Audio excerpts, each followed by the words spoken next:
Hi, so this is the last lecture of the semester, and thought I'd just try to tie everything together. And I thought maybe a good way to do that was to go back to some of the concepts we started with at the beginning of the class, and then show how they relate to all the topics that we talked about in the course. And so, of course, I'm going to go back to the 6Ds as an important conceptual framework for looking at digital culture. So just to remind you, there's demassification, which means that you don't have to produce things that large groups of people will want, because you can more do things for smaller groups of people, do sort of niche marketing to specific groups. You don't have to, you can have a channel that's for news for people who are conservative and a channel that's for news for people who are liberal. You don't have to have just one news channel. Secondly, decentralization is moving away from there having to be a central place where that organizes the information, where you get the information. Now there's a million different websites, a million different people organizing the information, and it's completely decentralized. There's not just one NBC News. There's all these different places you can get news from. Third is denationalization. The web basically doesn't respect national boundaries, and so the fact that you're reading a blog that someone did in France, as long as they're writing in English, and most people do, English has become the international language. It doesn't really matter what country they're in. They're right there on your screen. You can have access to them via the internet. Despatialization. So again, given new information technologies, it doesn't really matter where you are. You can have access to information. You can interact with people. You don't have to be in the classroom with me to hear this lecture. So we don't need to be in the same space. So despecialization, disintermediation. You don't need an intermediary between you and the things that you want to get or what you want to read. You can just access them directly, or you can just contribute directly. And then finally, disaggregation.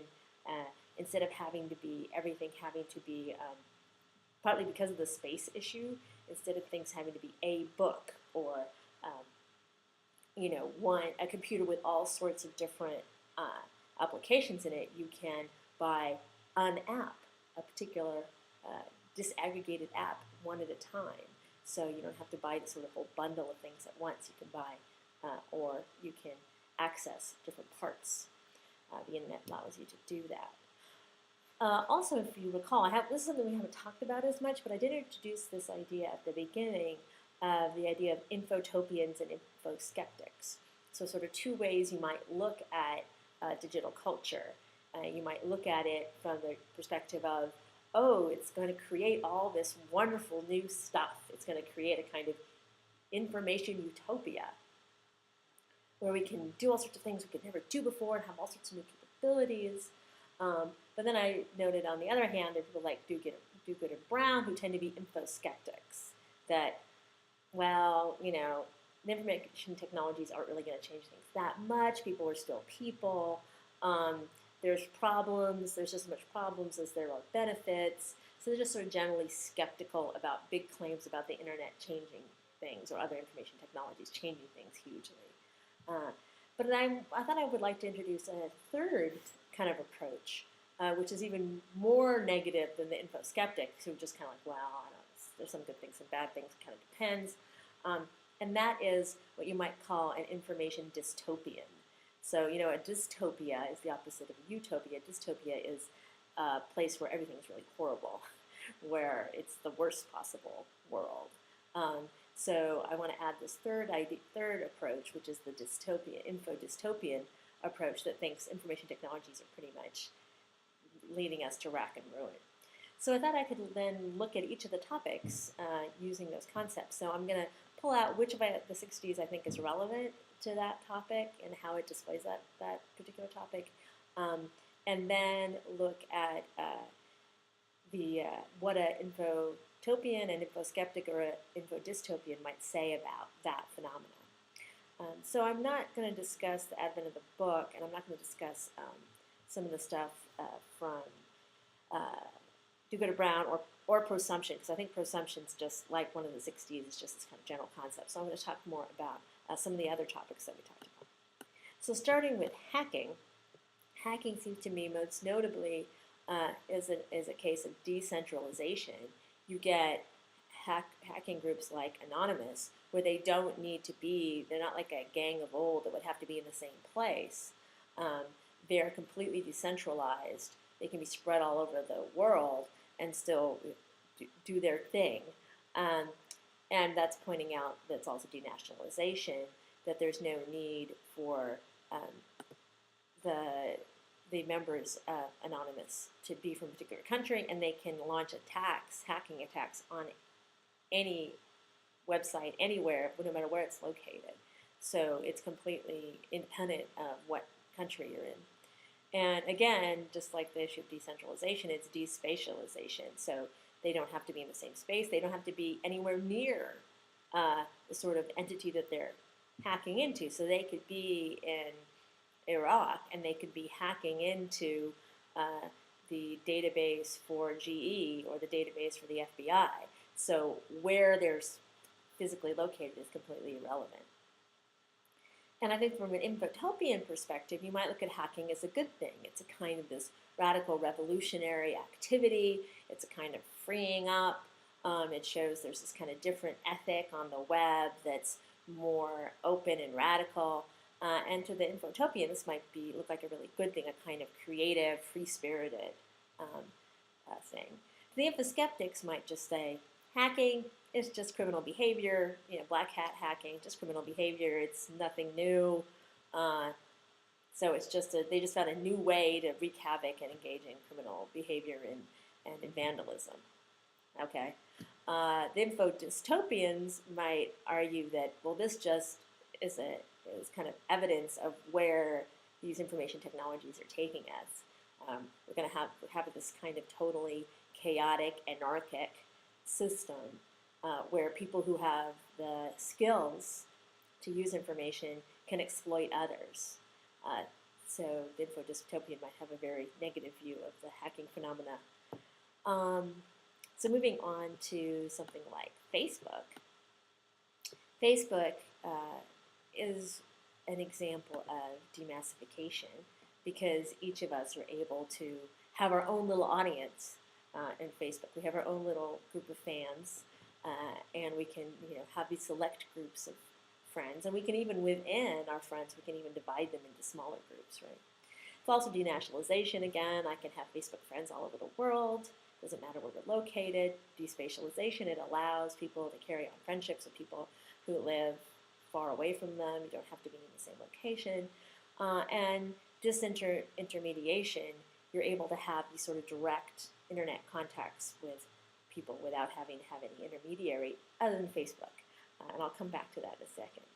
To the infotopian, Facebook might look fantastic. It's this way for people to connect with others that live far away, that maybe they wouldn't be able to see otherwise, and keep up with them. It creates a sort of community online. It's this great opportunity to, kind of hear what other people think and connect.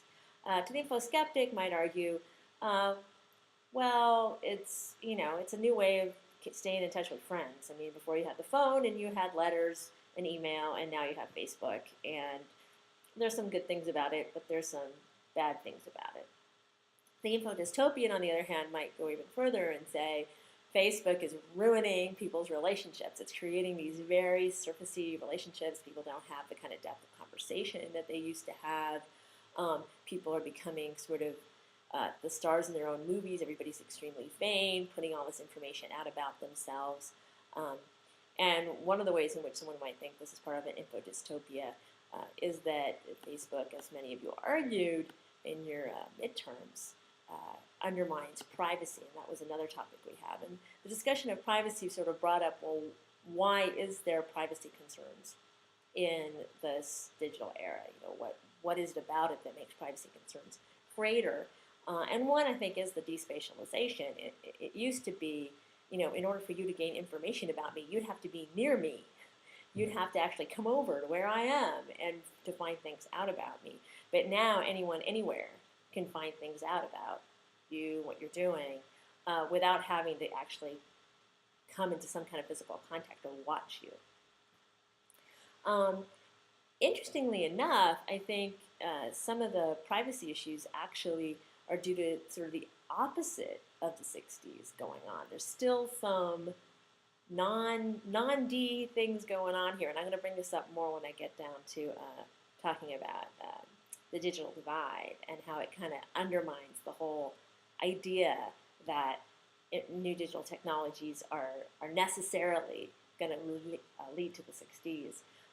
So for one thing is, one of the 60s is disintermediation. But if you think about it, one of the reasons there's these privacy concerns is because our interactions are much more mediated. So for instance, we have Facebook that's mediating our interactions with our friends, and what happens as Facebook does that is it gathers all this information about what we're saying, our interactions with our friends, which before there wouldn't be this third party there that could collect all that information. So there's a case where you're really getting more intermediation because of the new digital technology.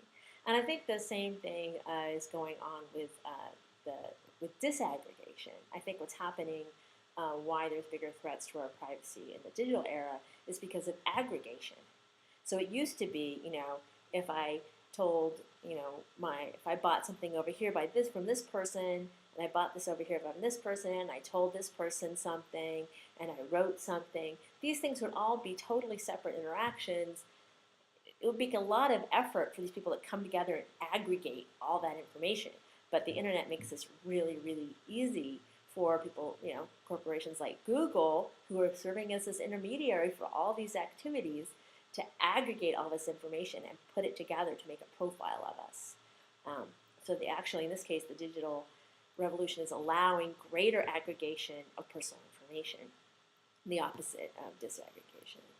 Of course, to the infotopian might argue that, one might argue that we don't really need privacy. Privacy is an antiquated concept. Young people know we don't need privacy anymore, so there is no such thing as privacy anymore, and maybe that's a good thing, moving beyond that.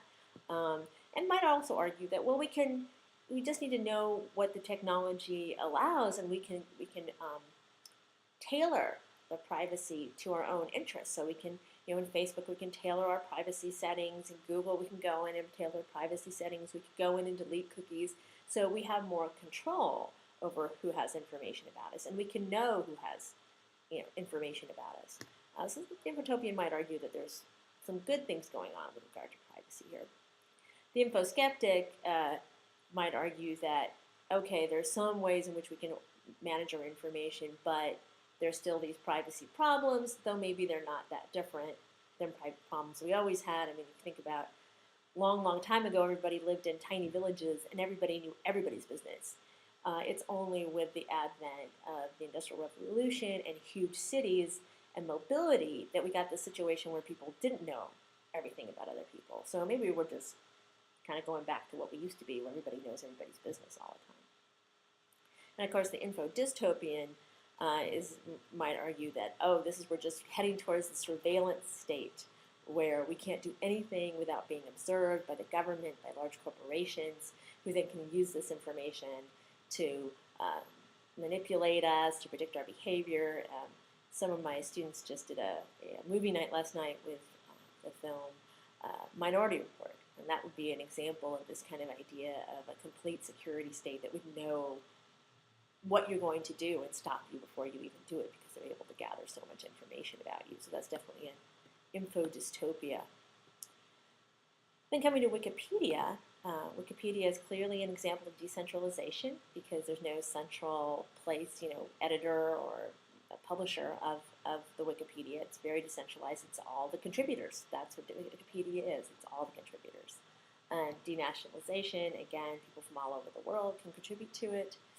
It's not in a particular place. And of course, it's disintermediated. There's nobody checking up on the entries. There's no one person making sure that it's all correct. Then to an infotopian, this might look fantastic, right? This is opportunity for knowledge to be free. Wikipedia doesn't cost anything. It's an opportunity for people to share their knowledge and for information that maybe in the past wouldn't have gotten out there because it's sort of not part of the mainstream to actually be out there. And we read a lot of stuff about how Wikipedia can actually provide a lot of good quality information and a lot of information about things that might not have been available before. The info skeptic is going to argue, as we know, that there's a lot of lousy information on Wikipedia. It's not clear it's any better than the old encyclopedias, and it clearly has its drawbacks.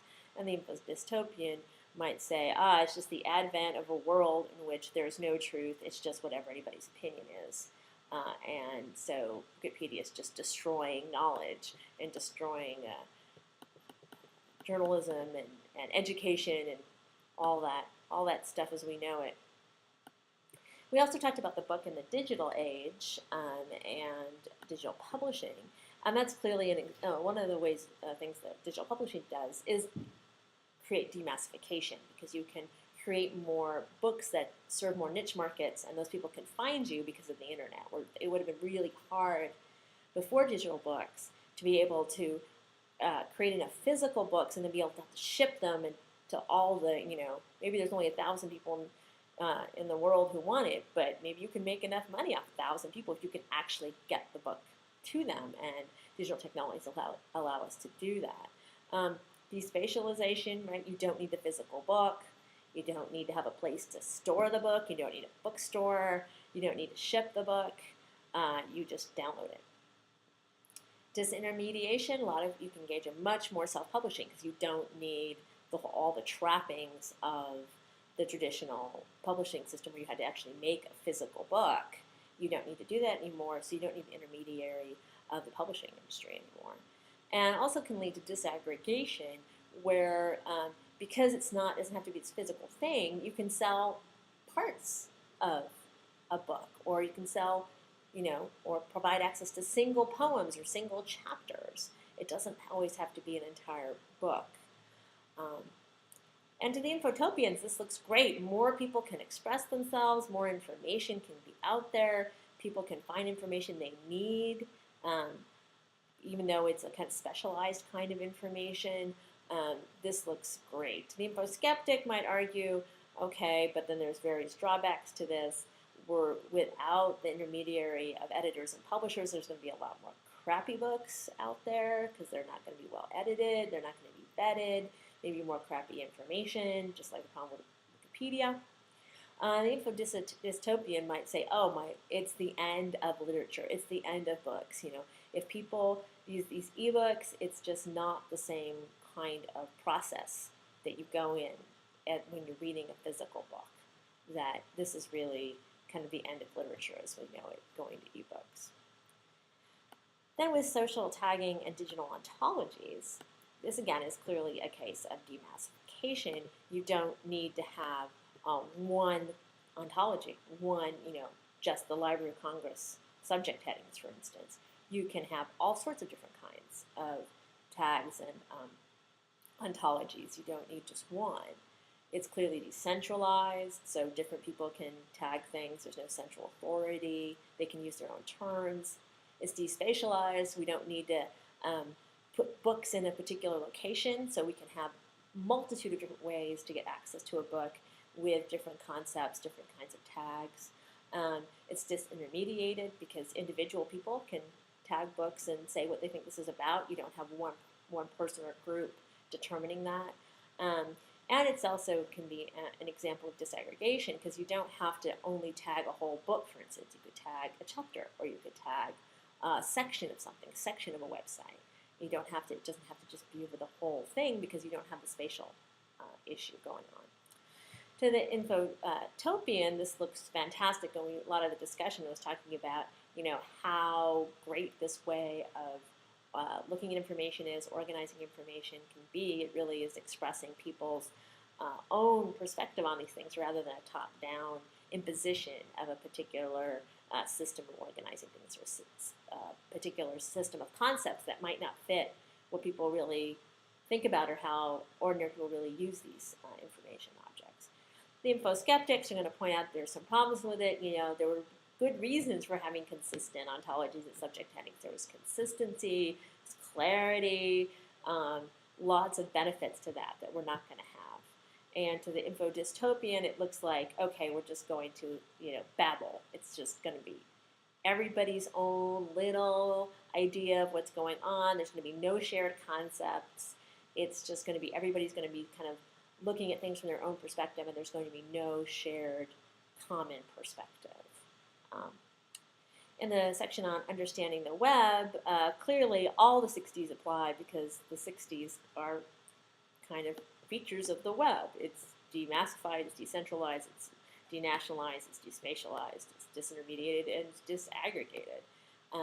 And we kind of know what infotopians and infoskeptics and infodystopians think about the web. They pretty much think about the web the way I've been talking about all these aspects of the web, well, aspects of digital technology. It's either it's creating this great new world, or it's good and bad. It's really not that different. It's how people use it, or it's really destructive. It's creating this sort of place with no privacy. It's creating this place of corporate ownership of information. It's a place full of disinformation. It's a place where people just spend a lot of time looking at meaningless videos of cats. It's just totally dumbing down America and ruining all capacity for people to engage in any kind of deeper thought. And there's actually books like this that kind of take this view. And then finally, the last thing we talked about was the digital divide and the human right to the internet. And I think that what's really cool about ending with this is because pretty much those issues turn the 60s on their head. It actually shows that there's a sense in which the concepts without the D's attached are still very important, and I'll tell you how. So think about it. If we're saying that everybody needs to have access to the internet, it's very important. Whether you think it's human right or not, it's increasingly necessary. Well, that means there is some kind of mass, some kind of resource that everyone needs. Everyone needs it. It's not this for this person and this for this person. Everybody needs the internet. So it's a mass phenomenon. It's centralized. It's the web. The web itself is a thing. It's, it's not, in some sense, within the web it's decentralized. But the web centralizes all this information on the web. And so you need access to that. National issues become more to the fore because you look at the digital divide and it's very based on what countries one is in. If you're in a poorer country, you're going to have less access. You're a richer country, you're going to have more access. So nationality becomes important again. It's a spatial thing. In order to get access to the web, you've got to be in a space where there is some computer type thing, like this thing I'm talking to, that allows you to get access to it. You have to be in a space with the computer.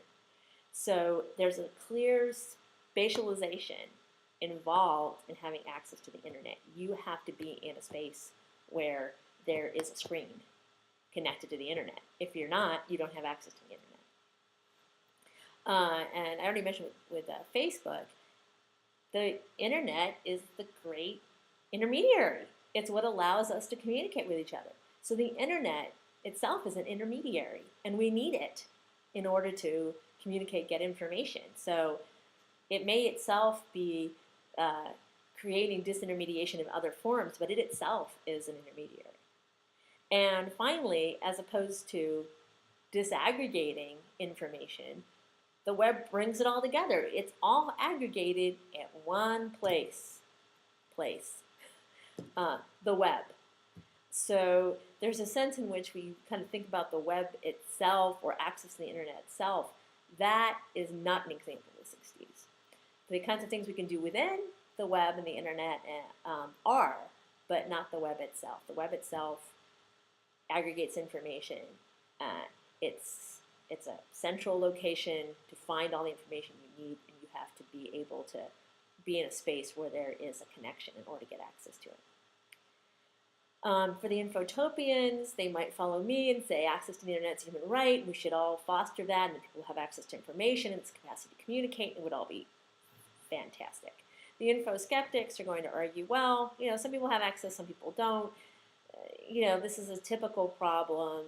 This is like Surf's point. Sometimes people didn't have phones. It's not really anything new. It's always been an issue of some people have greater means to communicate than others and have more access to information.